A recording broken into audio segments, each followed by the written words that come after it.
Up to you guys on how you want to proceed.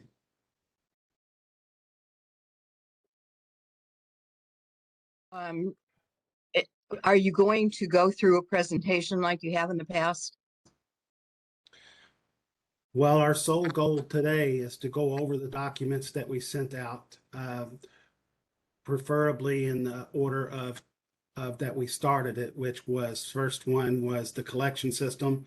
Second one is the recycling system. And then we can do the illegal dumps and litter. And what was the other one? Citing, facility citing. Facility citing. So Well, if you, that would be my recommendation. so would you like to start with the collection system then? I couldn't hear you, Sandra. Would you like to start with the collection system? Yes. So, Karen, if you want to pull that up.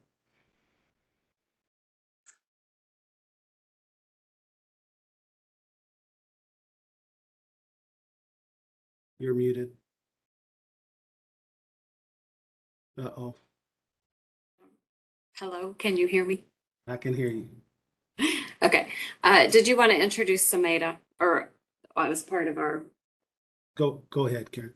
Okay, so I did put this at the top of the agenda just because it would be the first meeting where we had a change in our representative from Metro government. It had been Julie Donna, and she took a position elsewhere and is no longer going to be employed by Metro government. So Sumeda Rayo is on the line. You can see her. She wasn't going to speak today after having some oral surgery.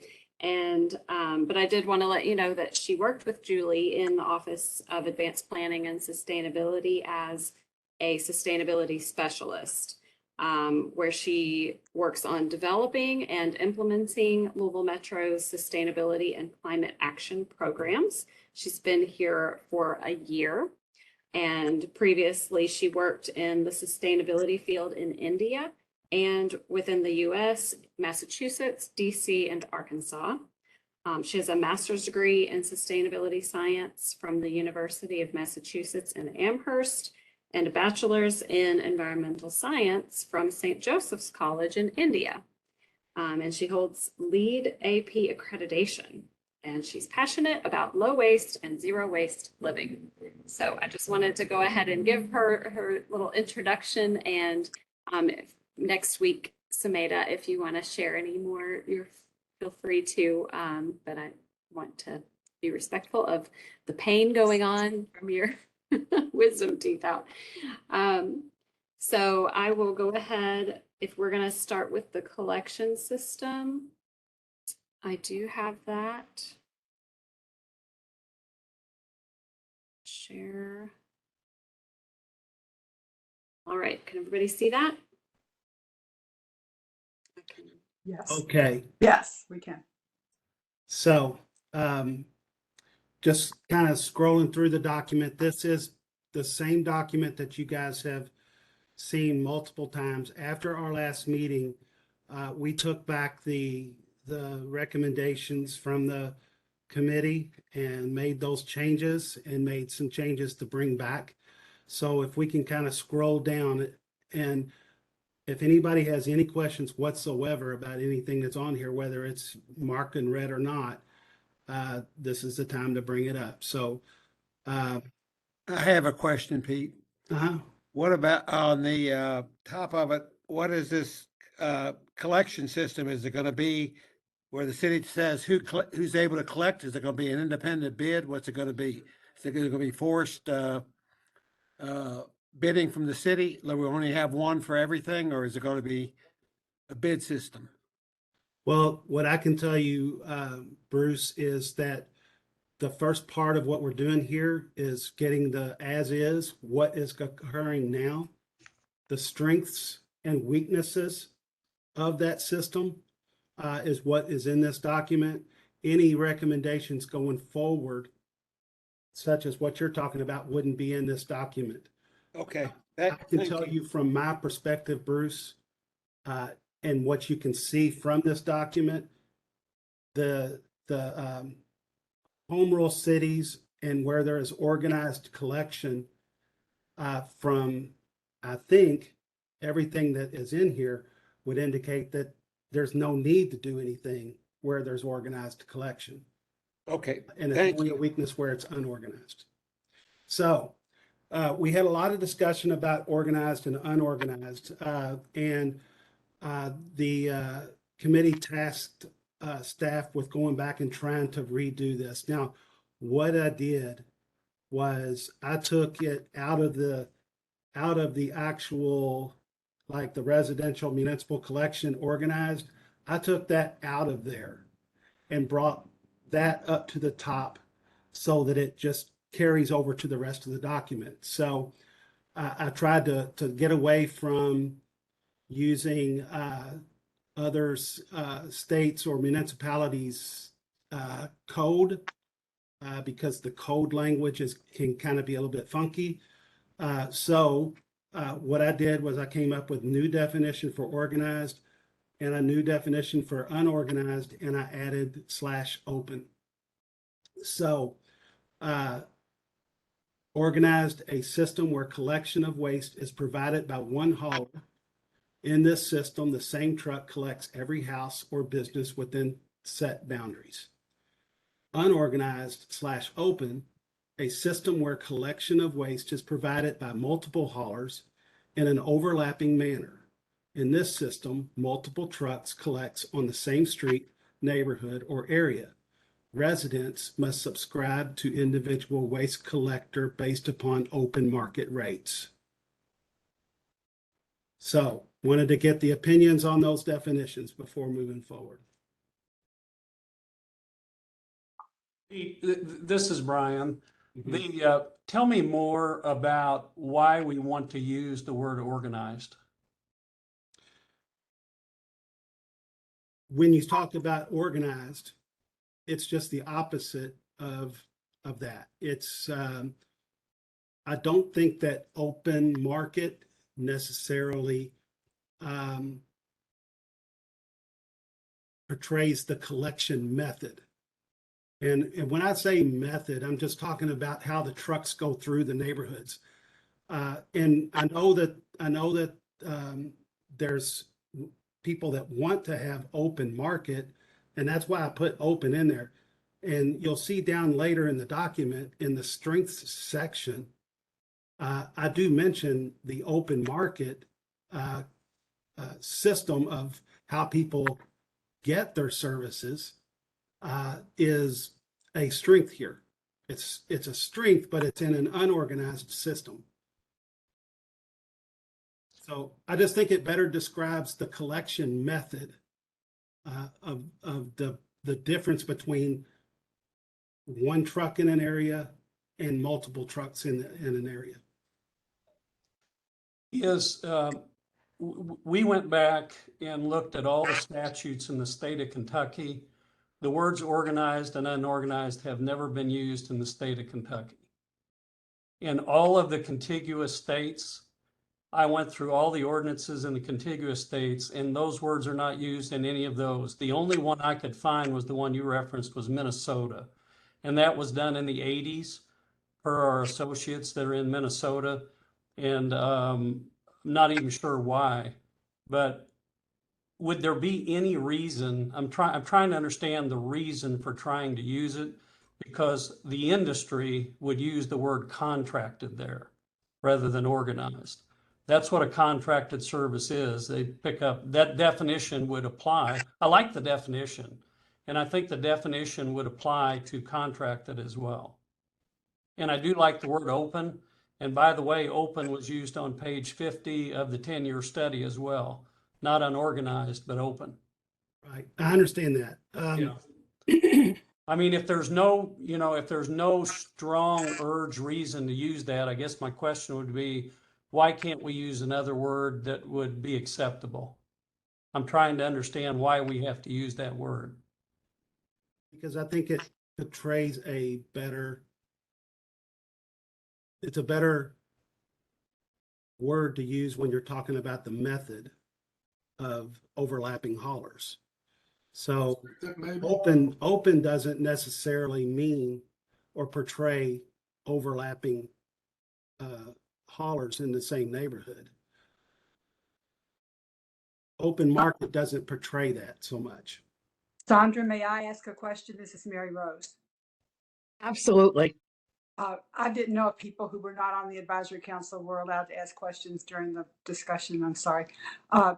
I just want to point out that contracted could also be each person on the street contracting with a different hauler.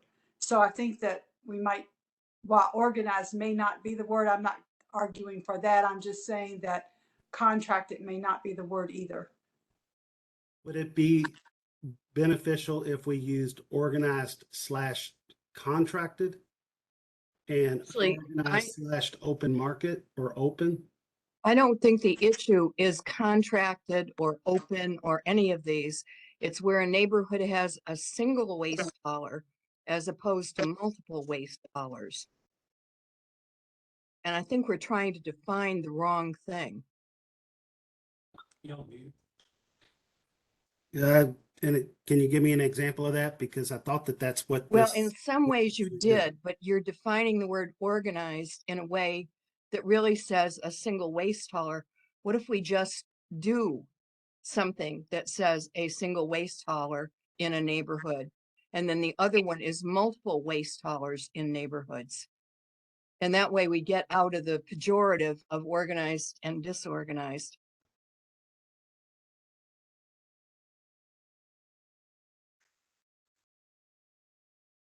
Because Mary Rose is right in a way. All of those single families may have a contract with a waste hauler also. they typically call them subscriptions. Okay, well, Um,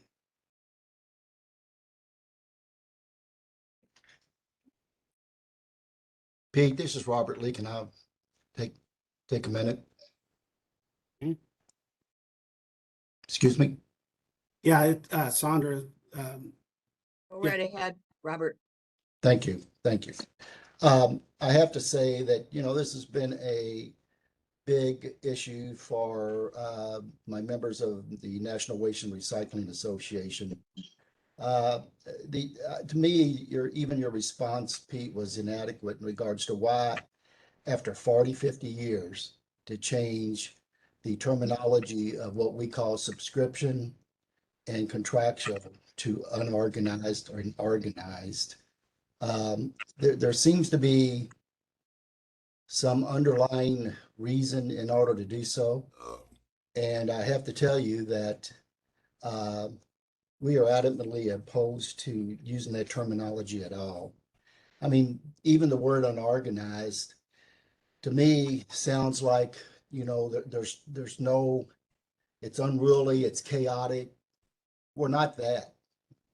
The people that provide services, subscription services to 100,000 households or whatever it might be, it's not that at all. We are organized. We do things in regards to making sure that the routes are picked up correctly and everything else. So to use organized and unorganized, especially when it's never been used in our industry, I mean, I've been in the business for 45 years, and I've never heard from the county government, from Bob Schindler, even from yourself, the words organized and unorganized. So I really am concerned, but also just don't quite understand why all of a sudden we find this terminology in a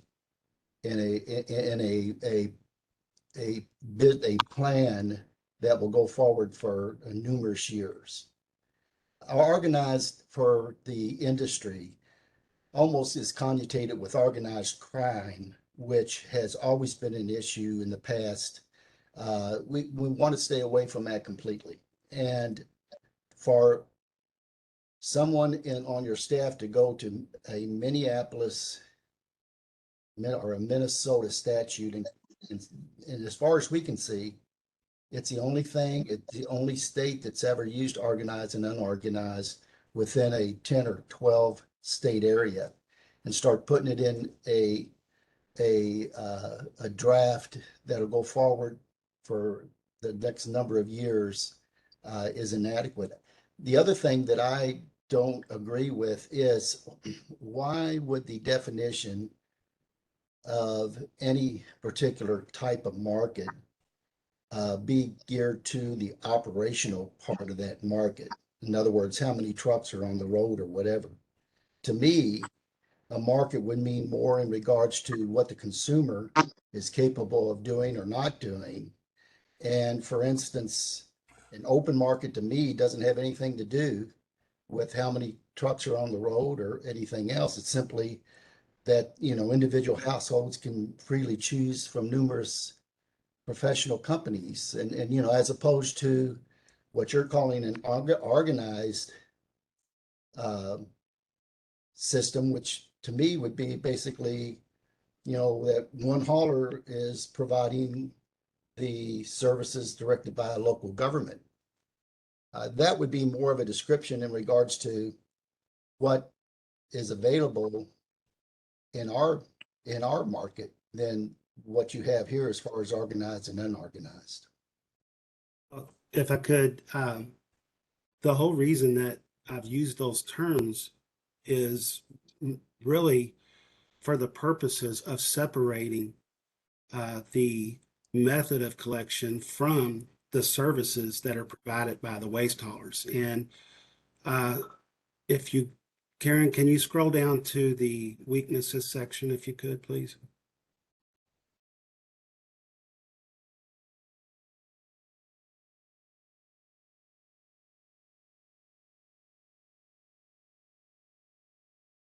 Sandra, after Pete finishes, can I ask a question? Yes, you may. So here, stop right there. So let me see where this is at. In the second paragraph after section A, although waste, and I took out private waste haulers, collectors in the solid waste management area provide excellent services, the inefficiency of the should be unorganized open collection system is resulting. The whole effort here is to stay away from saying that this is it's the fault of any one hauler. It's the fault of the system or the method of collection, not the haulers. So therein was the purpose of trying to differentiate between the collection method and the haulers. It's the method of collection that's the problem, not the haulers that provide the service within that area. That was the purpose of doing it that way. Well, go ahead and if you consider a problem with the method of operations, again, you can address that as you like, but that shouldn't be the definition or the verbiage used for the actual collection and the type of service that's being provided by service providers versus contracted government type pickup. Again, when you say the word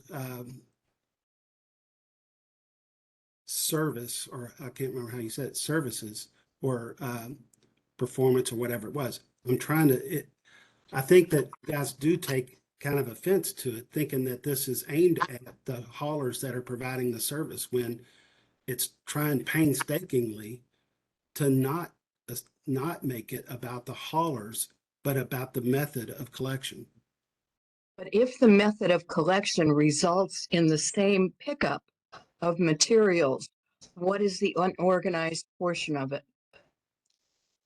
Let's say that you're a paper boy. Back in the days when we had paper boys, you have a selection of a bunch of routes, and you can select between a route that has both of them 100 pickups, but one of them has 100 miles that you have to walk versus the other one having 10. Which one's going to be the most efficient at providing those services? It's the shortest one, which when you get into an unorganized system of multiple haulers that overlap, it's inherently inefficient. And that is known in our industry, that it is inefficient to provide services in an overlapping manner. It's that way with providing any service. If you do it in an unorganized, overlapping manner, it's not going to be as efficient. But then you have to look at what are the compensating factors. I would imagine that when you build in a price in your analogy there, you're going to build in a delivery price or something that's going to be different based on the fact that they've got the larger area to cover. So I think you're talking about the open market aspect of this, in which Which case, allows compensating factors, right? yeah. So if you go up into the strengths section,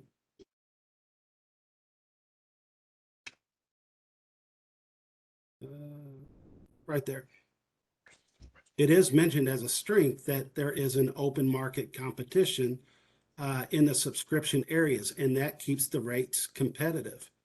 So it is a strength. And that's a testament to that open market system. But if you have, and go back down to the weakness section, Karen. If you look at strictly from an operational standpoint, a well-managed, competitively bid, exclusive single provider collection program will be less expensive than an equally well-managed open collection system where multiple haulers organizations compete for business. This is because a single provider systems most efficiently delivered standard collection services across a consolidated set of customers within a defined service area. So in Jefferson County, we have a lot of organized and contracted, whatever the word that we want to use, and that has shown to be less expensive because it's more efficient. Less expensive for whom? For whoever is paying for the service. See, that's one of the areas where we take issue because many of the home rule cities have better service than the urban services district, and we're paying less. I would say that the urban services district and the home rule cities are both organized collections, and they both have different collection methods, one being in a urban core with alley collection that has to be done manually using tippers, compared to in the suburban areas where it can be done in the front using automated vehicles. And when you look at what Metro does in its suburban areas, where it can use automated vehicles, the price is for garbage collection is actually cheaper than just about anybody. That's in the study. I can pull that up if we need to. Somebody had a question. Yes, ma'am. It's Carl Braisley. So one of the things I wanted to say, you guys kind of, and you guys are a lot more experienced than I am, still kind of learning the ins and outs. But if you talk about the definition, my question is, who is the definition designed for? And I'm not sure about the person who spoke earlier. To me, as reading the definitions, and I don't have enough experience to kind of argue the terminology, but from being one of the new members on the board and listening to it, the simplification of single hauler and multiple haulers makes a lot of sense to me. As I read the definitions or whatever, you guys took it a bit farther and talked about the actual services and the value of the services, and I'm not really commenting on that. But just from the original position of the naming, to me, if the explanation is written, excuse me, written for the general consumer or the person who wants to understand the ordinances, to me that the simplification of the explanation of having a single hauler versus multiple hauler would be more advantageous, I think, or easier to digest, and down the value and how the rest goes on is, like I said, a little bit above my head at this point, as I'm still learning the systems and how everything works. But just in terms of a new lens and looking at it, it makes a lot of sense to me to, you know, quantify or to be descriptive of the benefits of having a single hauler, benefits or pros or cons or whatever, and a multiple hauler would be really clear for me. Yeah, Sandra, this is Bob Lee again. You know, I understand what you're saying, Carl, but actually the definition should be based on, as you said, the consumer's viewpoint. To me, that the definition that is being used by Pete Flood is the one that isn't concerned with consumers, but with operations. If we were looking at a definition concerning the type of services provided and on the basis of what the consumer is related to, let's use this terminology. For Okay, could we go back to the paragraphs that we are talking about? I'd like to make a suggestion and you can shoot it down if you'd like to. Instead of this first sentence says two distinct methods called organized and unorganized. What if we call them contracted and subscription, or contract and subscription? And then at the bullet points, the first one and definition is contract, a system, and we've got the one hauler. And then the second one says subscription, and we've got multiple haulers. The second one also goes on and gives additional information that really don't relate to the definition. In other words, we could end up with stopping after the word manner, and let the rest of it doesn't need to be there. Sandra, We've already said that. if I could, Sure. I'm okay with removing that part of the unorganized open after the word manner. The problem with using contracted for the organized part is it doesn't fit with municipal collection systems. The city of Shively and the Urban Services District don't operate off of a contract. What do they call theirs? It's organized. That's what it is. It's Okay, then it's a let's- municipal system. do they call it that? Do they call it that, Pete? Because I've never heard the word organized in this market.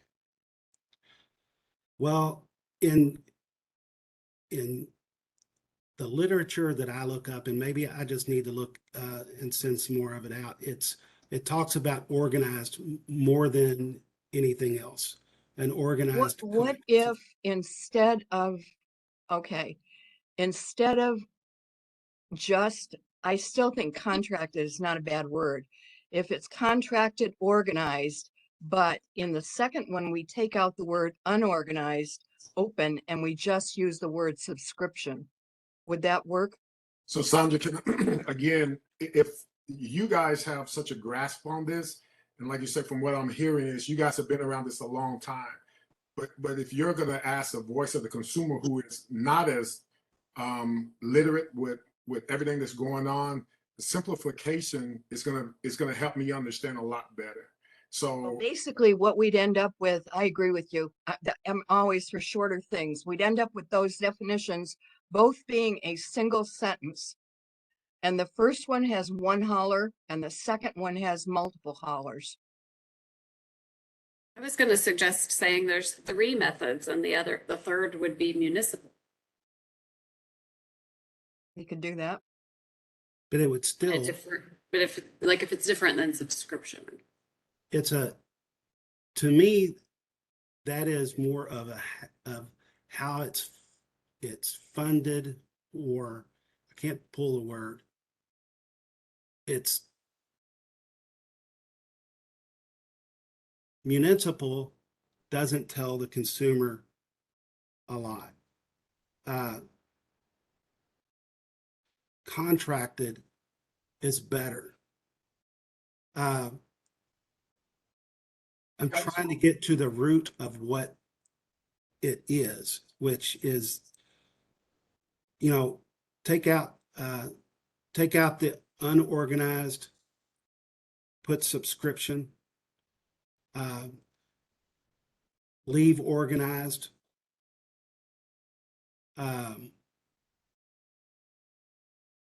Take out open also, because the other one's not really closed. So is this, again, is this written for the consumer or for us and board members who have been in the business for a while? Because you're asking folks to now understand what you mean by subscription, what you mean by organized. I understand what a single hauler and a multiple hauler is. I may not understand the difference between contracted, organized, unorganized, subscription, and all the rest. Those would need to be possibly some additional clarification. And that's my own point. Like I said, coming from an outside, Sandra, as you said, simple is always good. And so, like I said, for those who have been in it for a while, then all these are, they're easily digestible. If you have someone new to a community and they're reading this to look to understand, I could see how it could cause some additional confusion. Actually, I thought this wasn't for us. I thought this was a report we had to file with the state. No? It is a state required report for everybody. So it's for industry, it's for government, it's for the citizens and the consumers. Okay, then with our subscription, I would take out the final 2 sentences in the definition. I don't have a problem with that myself. Okay.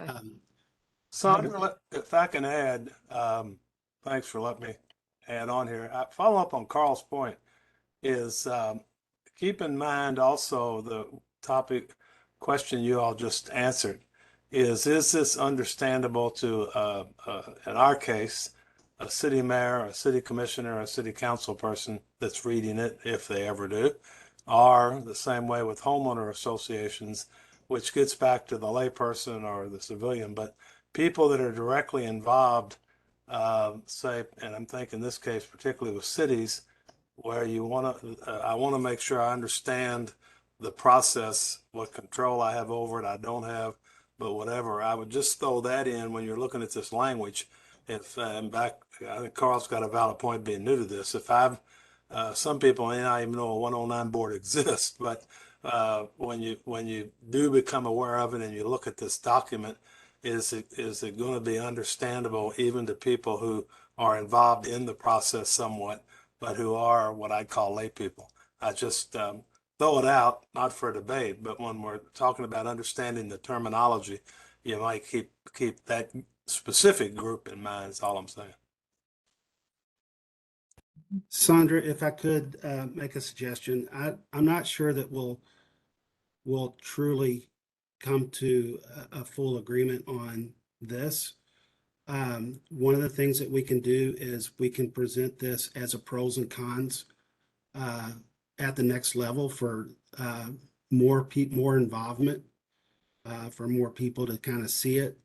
I understand that my goal here was to really stay away from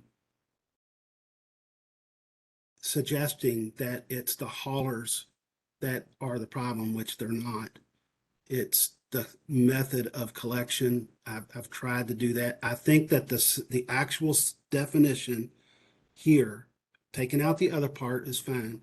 A system where collection of waste is provided by multiple haulers in an overlapping manner would tell somebody the method of collection. And the top one, it tells people the method of collection. And regardless of what the word that we use to use it for that the definition to be, as long as that definition is there for people to use as they read through this document, they're going to understand what it is because they've just read it. So if I'm going down through here and we get to municipal and I say organized, there it is. They understand what organized is. It has nothing to do with the hauler. It has the method of collection. Same thing. If it gets to unorganized and people see it, it describes the method of collection. This section kind of gets into how it's funded. Right. One of the areas that we just passed is not accurate. That business where you're talking about Shively. And it says that the collection is performed by the city employees. But it's not separating out. The initial part of the sentence is broad enough that it would include home rule cities who aren't necessarily using their own employees. Well, you have a contracted collections, and that's what describes the No, it's home rule higher up. cities. It's up near under just what we were looking Yeah, at a minute the- ago. The municipal, keep scrolling up, Karen, just a little bit more. Mhm. Uh, Municipal collection organized. And when it comes to the city of Shively, it's saying, or it should say, that is provided by city of Shively employees using tax funds. And I worked for the city of Shively for a long time, and unless they've changed, which I cannot fathom a situation that they would have changed from that. So what are they using? Your equipment? No, they have their own equipment. Then They- why do they need to contract with you for anything? No, they are their own entity, Oh, okay. but they're a municipal collection and they have organized collection. Contracted is organized. So municipal is different than contracted. But the organized is the same. Sandra, this is Bob. May I take Yes, Bob. in ahead. regards to the definition that can be understood by the consumer, which I understand the situation and the problem that some people might have. The idea that for 40, 50 years, we have been using the word subscription and everyone has understood what that is. Let me take a note in regards to what I think the definition and should be, as opposed to using the operational terminology of the way the material's picked up.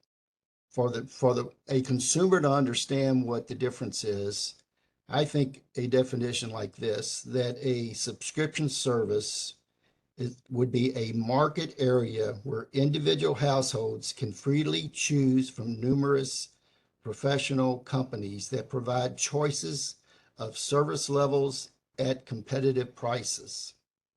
Now, to then go to organized, the definition could be very simple. It would be a system where the collection of waste is provided by one hauler under the direction of local government. That to me would describe what we do and the difference between the two different types of services. And I think that a customer, a consumer, a household that moves into the Louisville market would understand exactly what that means, as opposed to getting involved with numerous trucks going up and down the street, which really doesn't say much in regards to the actual services provided. And I'll leave it at that. Thank you.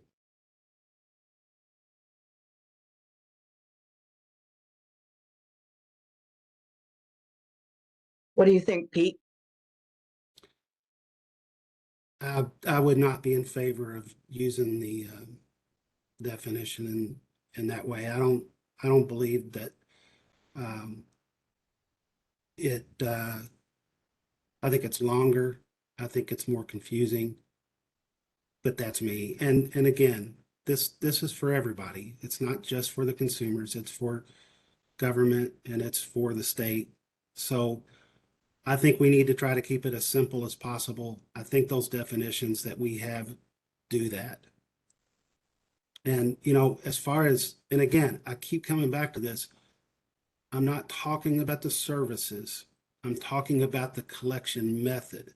The services are listed under municipal collection. The Louisville Metro Department of Public Works does this. This is how they do it. It's how it's paid for. And the same thing with the contracted. That's the where we take care of the services part of this. It's the method of collection is what I'm trying to describe.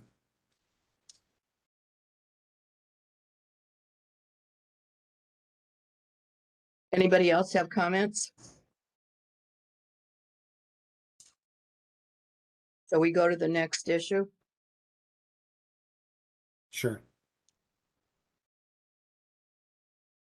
Continue to scroll down, Karen.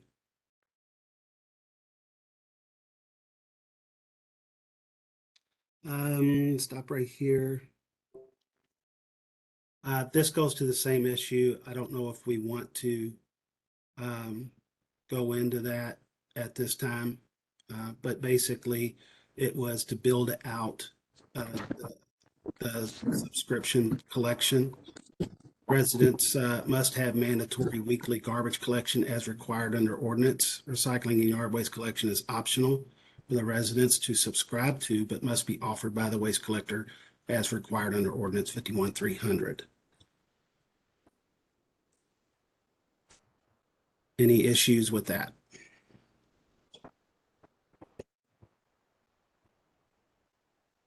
Okay, continue on. Keep on going.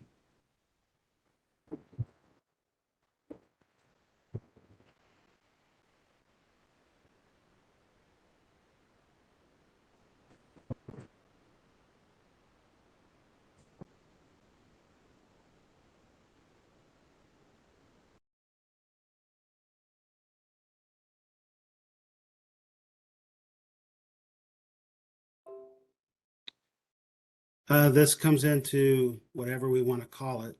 Collection systems are inefficient in providing services. 40% of our county has this.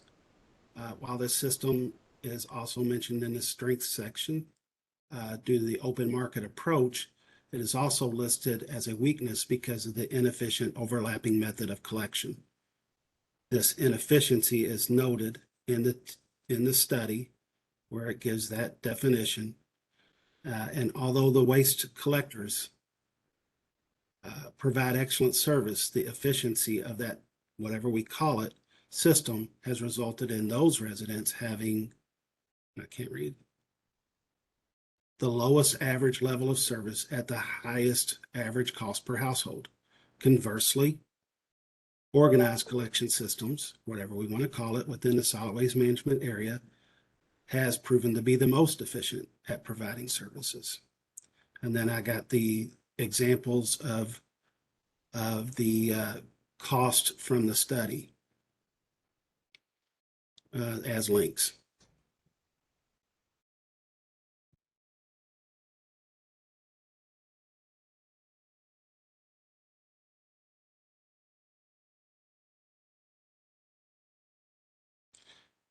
In the next section, whatever we want to call it, there wasn't anything from the last meeting that we needed to discuss. Continue down. I think that was it.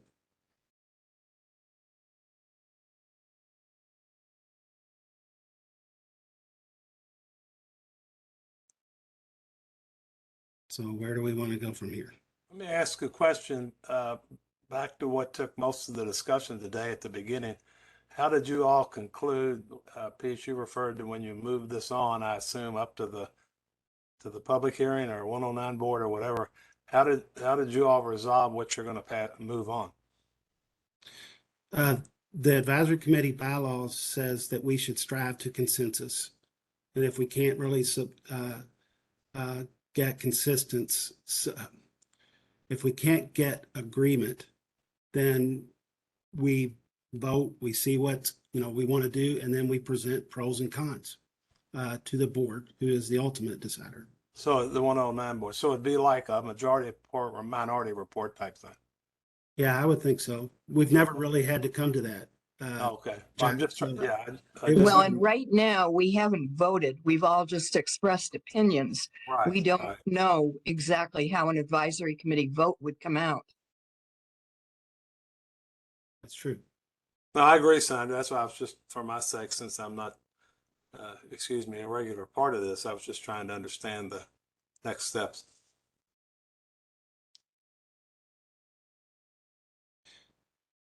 So, if we could, I guess, go on to the recycling chapter. Yes. Please note, in that collection section, Jack, that there was really no indication that of trying to say that there wasn't a weakness talking about the organized collection system that is used in home rule cities and the urban services district. So typically, when you're going to have action items, you want it to be in the weakness section. So I would think that that would be a pretty good indicator that nobody's really talking about home rule cities and changing the way that they do things. We appreciate that. So, on to the recycling and reduction section, if you want to scroll down to the added this from the recommendations, if you guys want to take a look at that and tell me if you're good with it.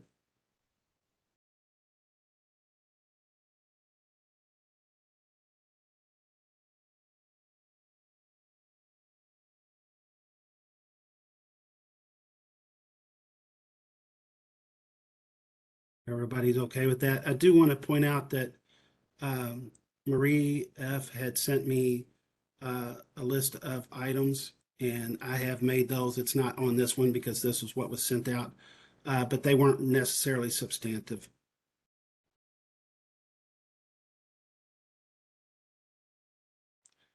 Next section is describing the composting operations.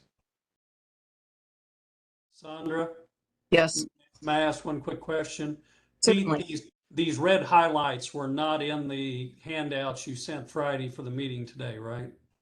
Oh, they were. They were? Okay. Yeah. They were.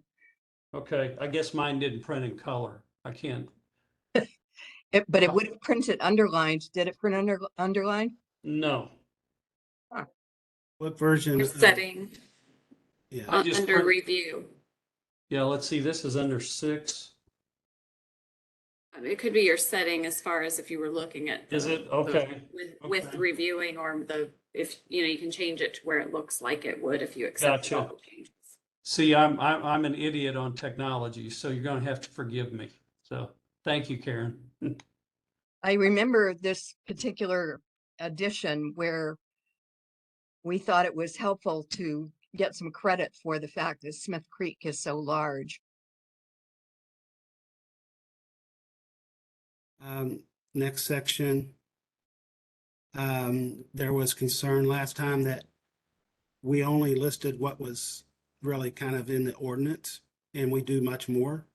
Mhm. So we added this. If anybody has any questions, concerns.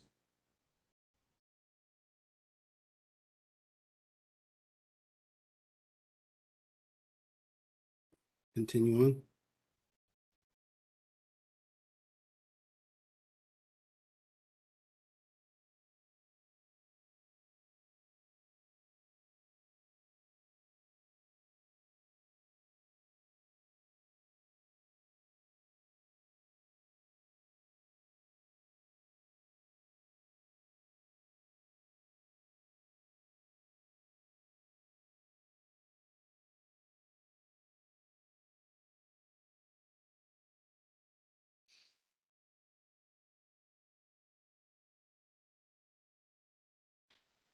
That was a sentence fragment that had stayed in here. There was questions as to why it was there.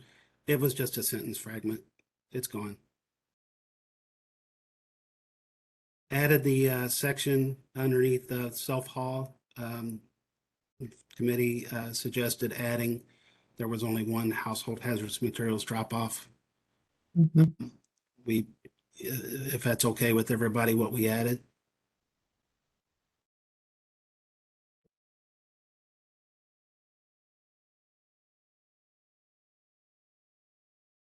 In the next section, education and outreach, we added the technical assistance program. And we kind of talk about the different sectors that we've been talking about for the last year. These programs could include topics such as how to right size waste services, how to reduce waste, how to recycle more, how to reduce contamination, how to reduce bulky waste and illegal dumping, and ultimately how to reduce cost and or increase services. These technical assistance programs should be developed in consultation or partnership with professionals or associations within the individual sectors. So when we talk about the multifamily properties and what we're trying to do there, I know that there's the thought process that, and I've heard it multiple times that we want to make that mandatory. I think that this shows that the direction is not mandatory. It's developing technical assistance and outreach programs with those organizations to make good programs. That's the starting point for anything that you want to do. If after whatever 10 years that these programs, after we've given everything that we want into these things and they're working really well, then everybody knows what works really well. And if you need to make a decision point of, do you want to go any further? Then you can. But this is where you start. You start with these voluntary programs and technical assistance groups working with the associations to make sure that they're the best that they can be. Instead of the word should be developed, could we not say will be? It's not because we're not in the action section of the plan. I think that wording would be hashed out in that action items. Will, at this point, we're not at an action item, but I wouldn't have a problem with that in the action item. But we have to all come to an agreement on that. Okay.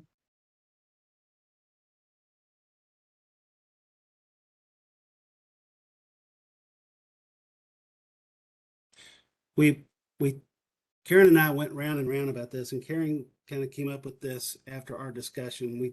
We actually tried to build it out a little bit more, but we believe that there's a general public perception issue. It's a weakness in our community to having better recycling. So if everybody wants to read that for input, this is not something that we've talked about before.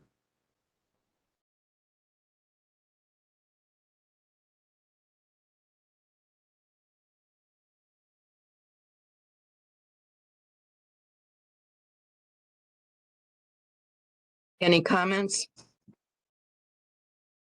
Not on those three, if I can add again, as a citizen that lives in the Highlands near Atherton High School, and maybe it's as simple as a door hanger or a sticker, there still seems to be some misunderstanding or confusing of what days yard waste and whatever are picked up and what days regular is picked up. And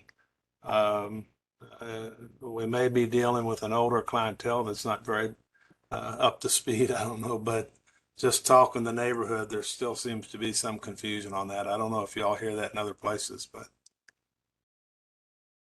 I just add that for what it's worth. Yeah, today in today's world of trying to get a message to people is all the more difficult. Yeah, we understand that that's an issue.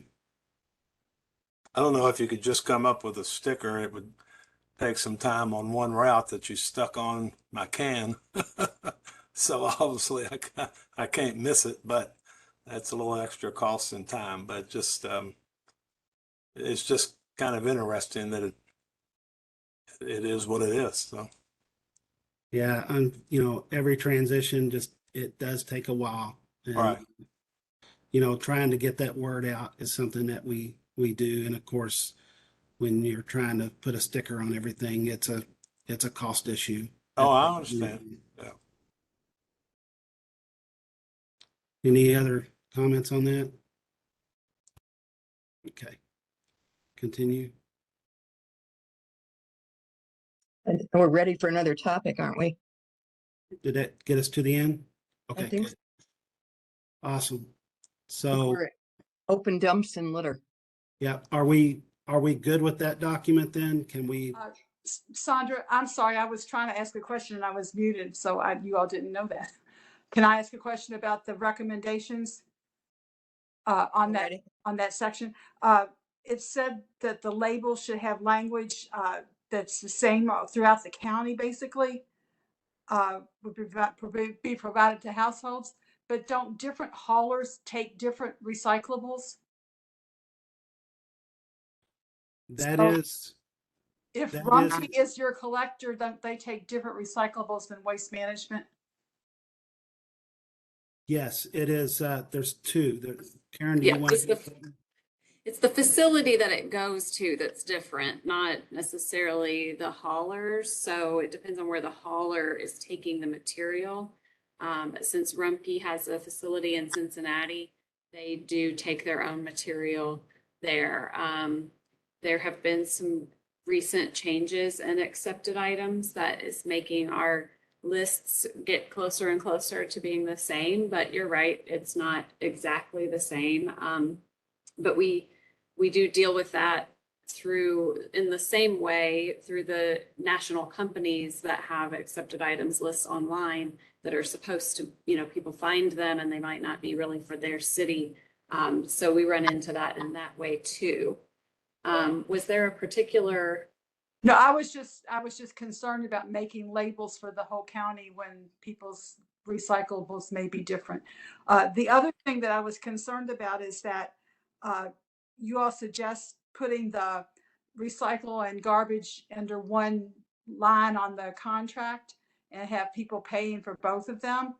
And this is just a hiccup for our city, but in our city, the city pays for recycling for everyone and they only pay for their garbage. So, I mean, we could still call it garbage recycling, but the city, well, I mean, the city. Mary Rose, what sentences are you dealing with? Well, it was under recommendations, number 4 recommendations. I think I'm in the right place. It says embedding fees for recycling with cost garbage collection so that the consumer gets one all-inclusive bill and no longer must opt to recycle services. I'm not, Okay, well, maybe I'm looking at the wrong document. I think that is in the study itself. Oh, it's in the study. It's okay. I'm looking at the wrong document. Then I apologize. Okay, no problems. Not even in there. Sorry. No, but your points are well taken. Thank you. Great. Yeah, let's go on to the next document, Karen.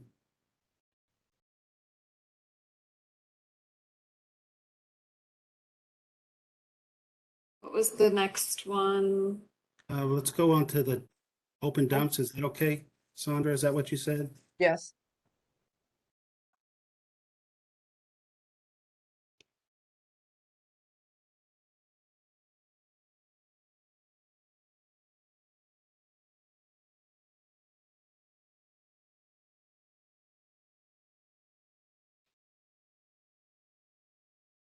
Okay, so this one is a little bit different in the fact that it's a chapter about both, so it breaks them down within this chapter. So really the first part of it is about open dumps, and open dumps to a degree, they're what the state is looking at, and they define it as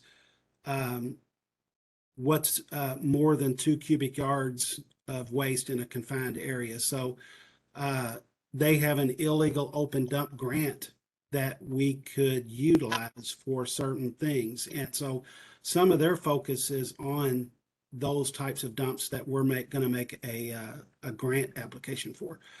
We've only done that twice since I've been here. We might have another one coming up, but they're generally things that are much bigger than what local can handle. And they're well over $50,000 cleanups. But as part of this, we try to include not just those illegal open dump questions, but how we handle smaller dumps that still meet their definition, but we're not going to use them in the grant process. We're not going to use the grant process. So going through this, we can go through section by section because this is the first that anybody's seen. And as long as everybody's reviewed it, if we could just stop where somebody has some questions, and we can start to identify those points that we need to address more attention to.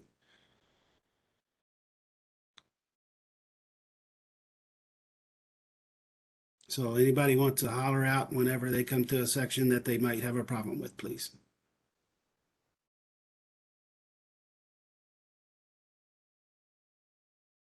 For those of us that are not quite as geared into all of this, what if you just briefly summarized large chunks of it? Okay. That'll be tough. Go back up to the first question. Let me kind of do them question by question. Describe the contents of our ordinance with respect to open dumping, and then provide that section which we put for the attachments. But here is basically, I'm writing in here showing the ordinance section specifically what we have done as a community in regards to open dumping. The second question is, what is our process for identifying and recording these open dumps? And more what we're talking about here is we identify those through Metro call complaints to Metro Council people, small city mayors or administrations, directly from websites and any and all ways that we can get that. We also have assigned inspection districts for our solid waste officers, and they will survey their area as time permits to look for illegal dumping. Number 3, if you can go down. Number 3 is how do we prioritize the cleanup? And when I say that they're looking for how do we prioritize the grant process is what they're looking for. And again, we've only had 2 since I've been here, and 3 would be coming up. But so we don't really necessarily have a prioritization for the illegal open dump grants, but we try to prioritize. We try to get every one of them up as fast as we can. So I don't know that the way that I answered it was we do it daily for anything. But if it's a bigger one, we would make application as it comes. Describe the procedures to prevent the recurrence of open dumps, including surveillance, things like that. Of the open dumps that have required grants, we are typically placing barriers in the form of concrete block gates or gates. We frequently go back and check them to make sure that there's the perimeter is secure, and if needed, we will place surveillance cameras to identify anybody that is breaking through the barriers, which we have done. Describe the assistance your solid waste management area offers to private property owners to clean open dumps. We just basically make owners aware of their opportunities, such as free drop-off events, used tire collection events, or free disposal at local facilities for smaller loads. The strengths of our open dump prevention is we have a very good reporting system. Metro can handle most of the illegal dumping issues without using the grant funds. We have dedicated solid waste enforcement team that investigates illegal dumping, that we use surveillance cameras, that we have a citation process and even an impounding of vehicles and that we have a code enforcement board to hear appeals and citations. Many counties don't have those things. Louisville Metro's dedicated website for illegal dumping. We also utilize social media which also involves the community and helping us find people that have illegally dumped. So those are some big strengths that a lot of communities don't have. I would say that we're well ahead of just about anybody out in the state. Go ahead to the weaknesses. One of the weaknesses that we wrote, this can be expanded upon. The collection system does not automatically include bulky waste items, or the collection of bulky items is conducted periodically, which leads to illegal dumping. When somebody doesn't have that, have it as part of their service, or they have to wait a long time for that service and they don't have the ability to haul it off themselves, that's when we see increased illegal dumping. Then that's the implementation schedule, which we're not doing yet. So this is the litter plan. Metro established a litter collection plan called the Clean Collaborative, which did increase their efforts significantly.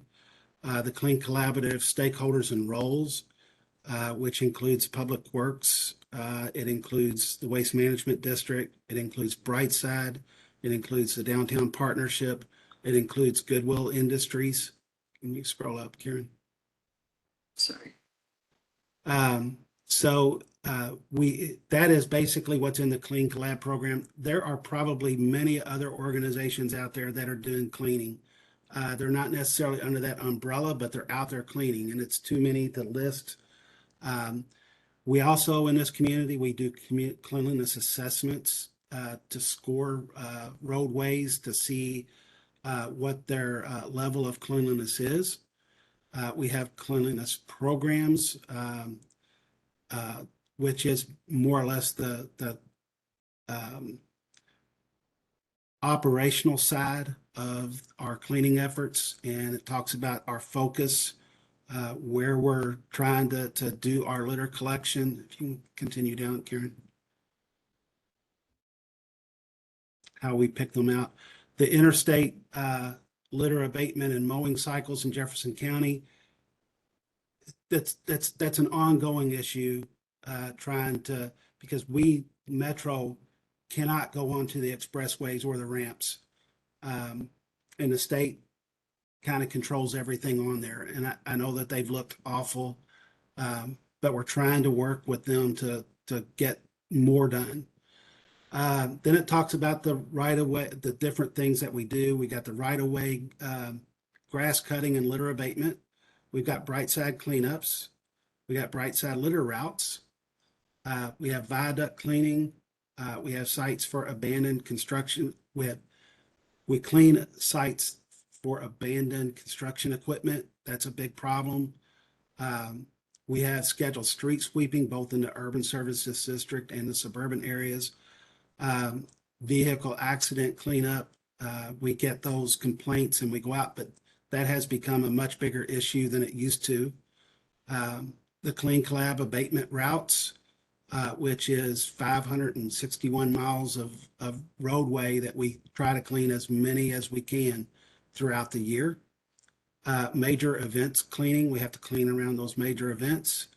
And we have a public litter removal tracking system, where people can see where the crews have been, on what date, how many bags of litter they removed. We have education, which is Brightside. We have a report a litterer program where people that witness somebody throwing stuff out their window, they can call Metro 311, make a report on that. Our division will print a letter and send a litter bag with it. It's basically a wolf letter, to tell somebody that, hey, somebody saw you doing that. And, this can happen if you get caught. Problem is, we've sent the same letter probably 5, 6, 7 times to the same person. It doesn't stop them. Describe the strengths of our litter system. We have the Clean Collab, which was a major step forward. We've got a full-time position called the Clean Collab Coordinator. that is working to try to bring everybody together to work on litter to maximize our efforts. We have an ordinance that include household and business trash not being able to be put in litter baskets, which is a really big problem when you get litter baskets in residential neighborhoods. Metro have many private waste collectors. You went past me, have either switched or got some typos there.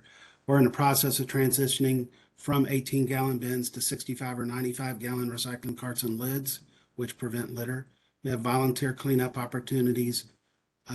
Our education and outreach program talks about what litter we're cleaning, where we're cleaning. We try to get that out weekly. We have the dashboard. We have the bright side thing. Some of the weaknesses, which we know we've got plenty of weaknesses. I think we don't know, and what other places have done is they've conducted a study to see what the composition of litter is.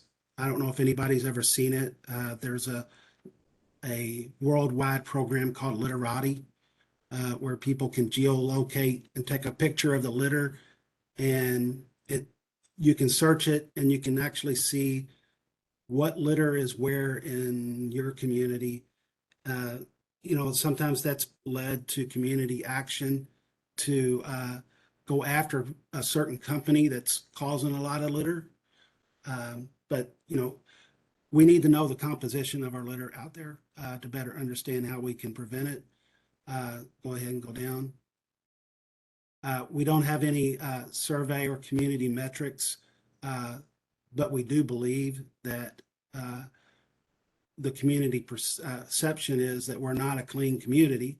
But I think that is something that, is a weakness that we don't know what our, we don't have an official metric to tell us how people feel about the cleanliness. I think we know, but it's something that we can baseline and measure against.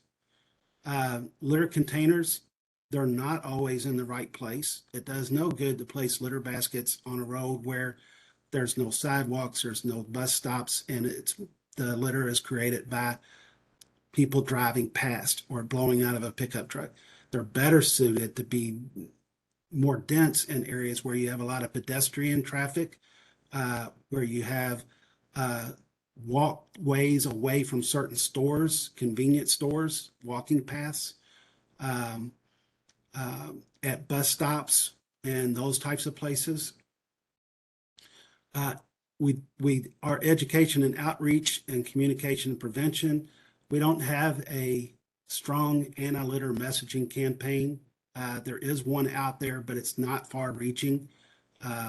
It's something that, that was one of the things why we have hired the marketing firm, is to get some anti-litter messaging out there. Enforcement against active littering is difficult. We have the codes.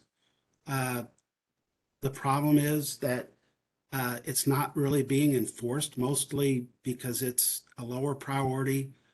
We've short-staffed, and it's just not the priority at the moment. And it would be good to be able to get back to a position where we can start to enforce that again. Abandoned shopping carts are a real problem. Yeah. Hey, Pete, it's yes, sir. Brandon. Sorry to interrupt you. I just wanted to mention, in case you didn't know, we actually changed the law in Louisville Metro so that we now prosecute littering as a civil offense and not criminal offense.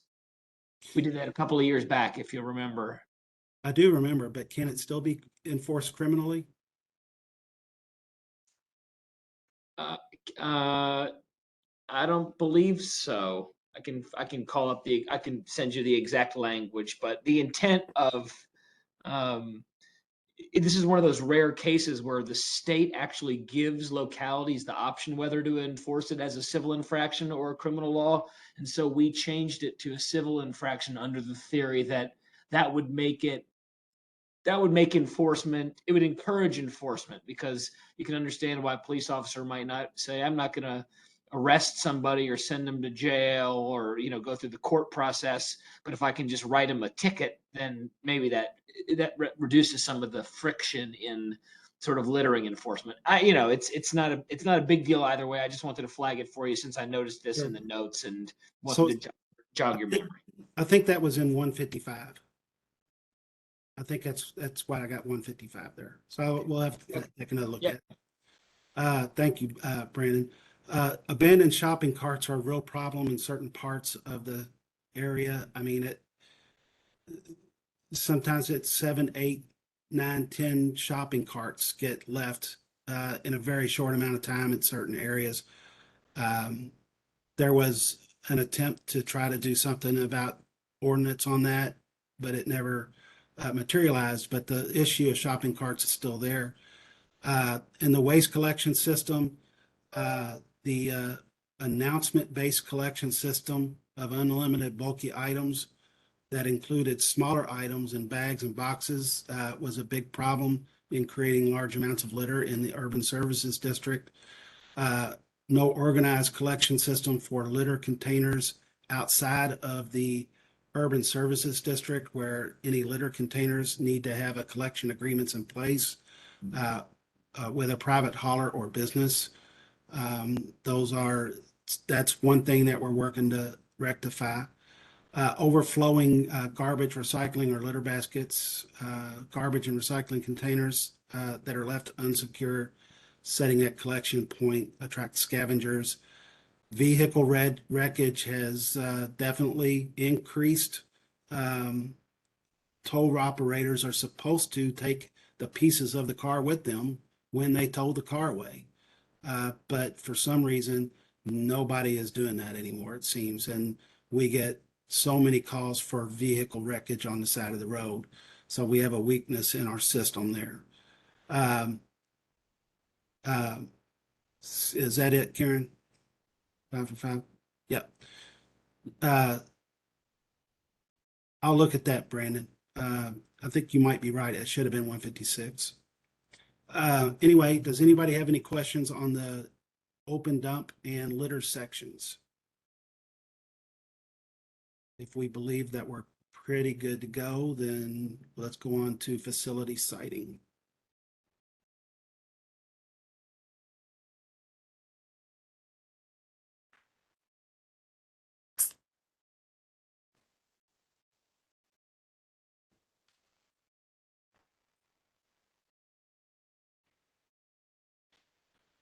Okay, so facility citing is basically how we handle where solid waste management facilities can be located within the county. It's a little bit of a complicated system and one that does have some issues, but it's really a two-step process. One is through planning and design, and one is through the waste management district, because you can't get your zoning, or you can't get your license without your zoning being correct. So this kind of talks about that process and working through that. So the first question is asking about the ordinances, and you can see I've got scroll up a little bit. You got the ordinances, which the land development code. I do have a link in there that's not actually there. And then we've got the Waste Management District Ordinance 51, and then the different requirements. I do have under there, the process may include a consistency determination by the 109 board to determine if the facility fits with the current 5-year solid waste management plan, which, we have a bylaws for that. That is different than a license. And generally what happens is if it's a disposal facility, the state is going to require that company to come to the local government to make sure that it's okay with the local government before they issue a state permit. So that's what that process is talking about. It's kind of different than either the land development code or the waste district licensing part. It's to make sure that it's okay with the local government and that it's consistent with the 5-year solid waste management plan. So the next question is describe the approval process. And this gets into all the different things. You can kind of scroll through it. Planning and design is probably the most complicated. It's a 4 to 5 step process. Is it 4 or 5? 4. There we go. So that is the process for planning and design. And it's a little bit different based upon when it gets to the end, where you can have cities of what's called the second, third, and fourth class. I know that that's probably antiquated language, but that's what's in the actual code. And it gives examples of cities that also have legislative approvals. The waste district approval process of licensing, the way that we do that is there. Continue on down. It talks about what's required during that application process. Let's see. Number 3, list any plan modifications. We don't see any plan modifications to the Chapter 51, but this plan is over at Planning and Design to see if they have any modifications that they're planning on making. I have no idea if they do or not. Number 4, selection of site for solid waste management will be very controversial, and the public must be given an opportunity to understand and participate in the process. They emphasize that the public process is very important, and we have in our bylaws how that process is supposed to go, and to make sure that it's done through Open Records and Open Meetings Act requirements. Number 5, that's the consistency determination that I was discussing. The strengths is that Metro has a very good, from what I understand, land development code, which is better than what is found pretty much anywhere in the rest of the state, depending upon how you feel about it. So we have a very defined process that is used, and I think that is a strength. So is the fact that we have an extensive public involvement and comment period for hearings built into our system. The weakness from my point of view is that we have 2 agencies that it's really not clear at what point you have to get which license or approval. And that's something that I feel like that the district and the planning and design need to better understand so that we can give better guidance to people. It doesn't happen very often. It's probably why it sits unanswered.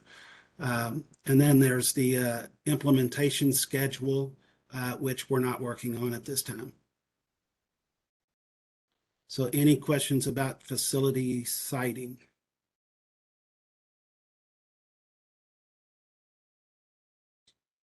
You're muted, Sandra.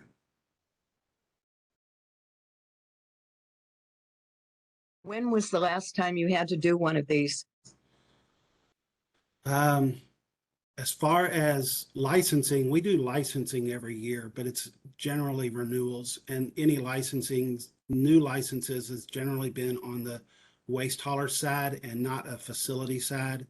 The last consistency determination that we did was for CEMEX to use tires as a fuel because it was considered disposal. The state required us to do a consistency determination, which it was inconsistent with our plan, but I believe that it was made, an amendment to the plan was made to allow for that to happen. So it's been quite a while. Thank you. Mhm. Any comments?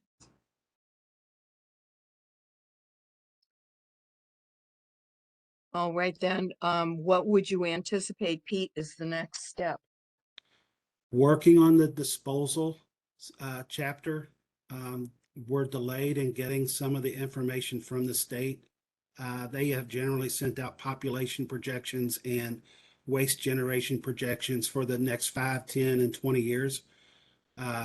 Once we get that, then I can do a little bit more about moving that section through.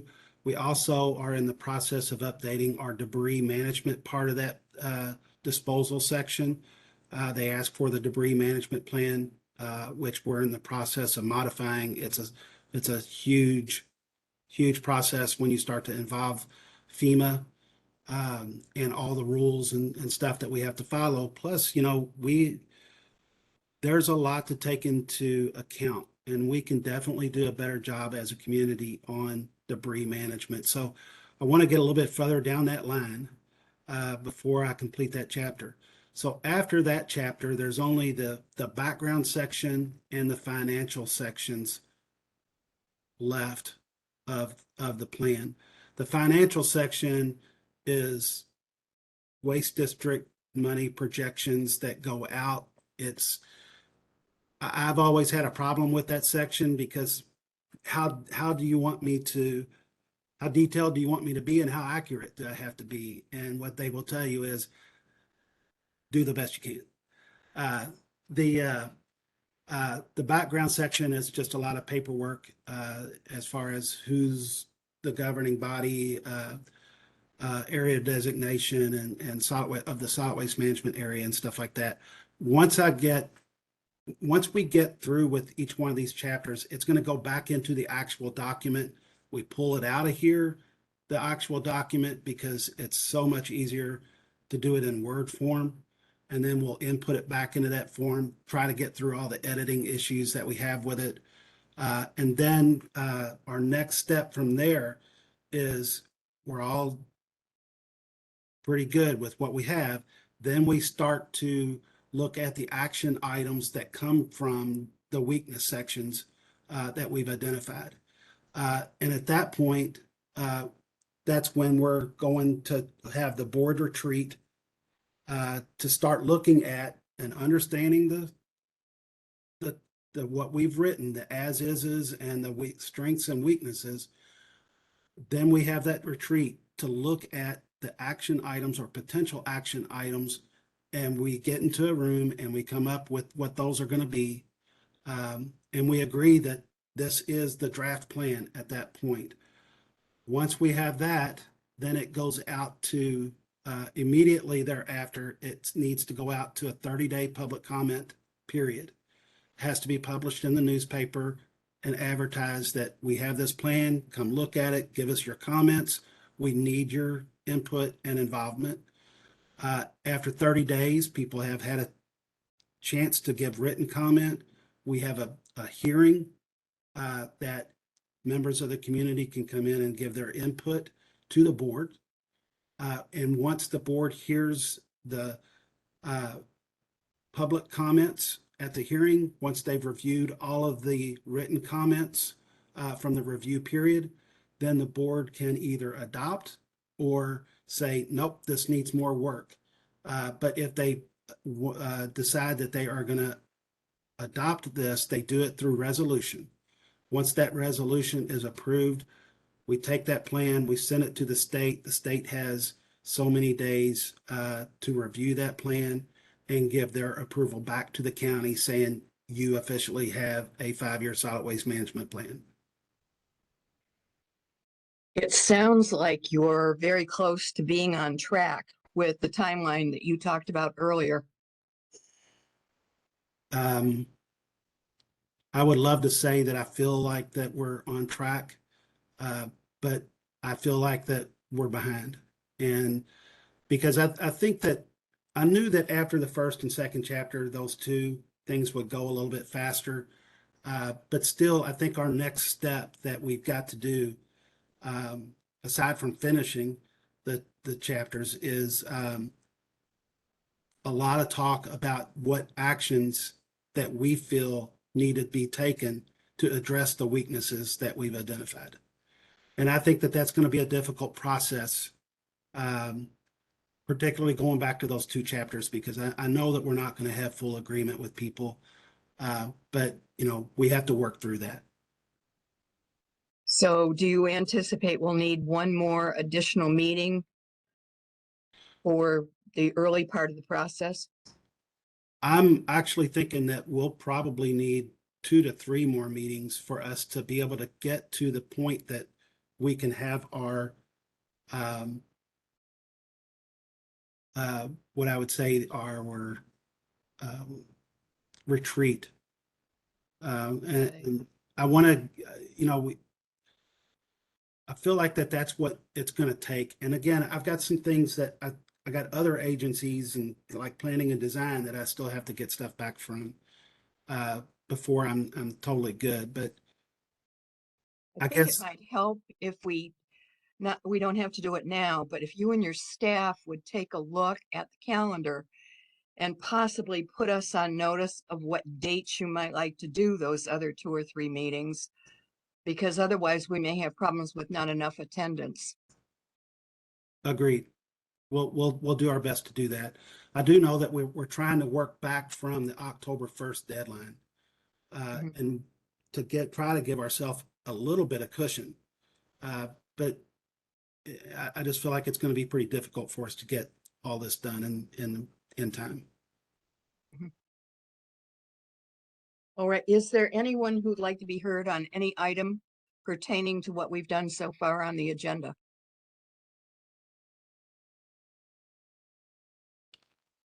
Hearing nobody, our next meeting is July 20th at 4 p.m. Is that correct? Or are you going to send us a note that we might put time aside for another meeting? Yes, definitely. I have not sent the invite with the attachments, but it will be on the normal advisory committee time with the extra half an hour, since we're not going to do the subcommittee, so 4 to 6. And we do Okay. have a quorum now. I don't know if it's proper to backtrack and try to get those May minutes approved or not.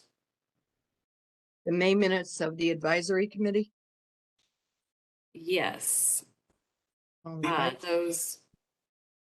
Once we have the full committee, yes, we do want to approve our minutes, just like any other meeting, but obviously going through, do we have a quorum now? Let's wait for next week, Karen. Okay.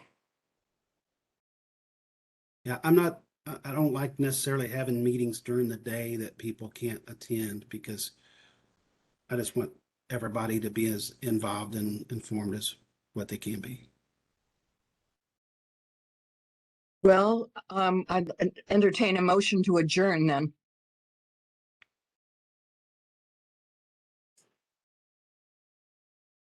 Make a motion, we adjourn. Thanks, Marie. Is there a second? Second. Thanks, Greg. Or Patrick, both of them kind of chimed in at the same time.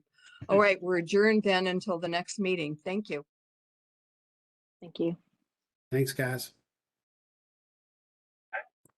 Thank you all. Thank you, Pat. Have a good day, everybody.